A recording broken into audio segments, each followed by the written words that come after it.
All right, since I'm out here with my brother, we're gonna make a video on proper grips. We was just having a conversation. So the first thing we want to do with proper grip is we want to take our dominant hand, our firing hand. We want to make a grip with our fingers underneath the trigger guard as high as possible. Bump those fingers up there. We want to leave our thumbs up to leave room for that support hand. We want to make sure our finger is always off the trigger. Universal safety rule number 3.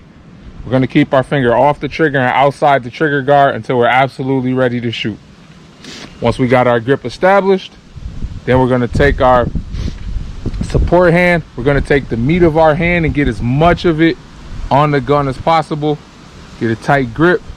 If you're doing this properly, then no part of the gun handle should be showing.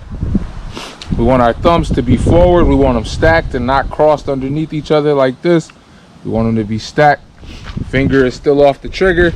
The last step is that we're going to do what's called isometric pressure, where we're going to push out with our dominant arm, and then we're going to pull back in with our support hand.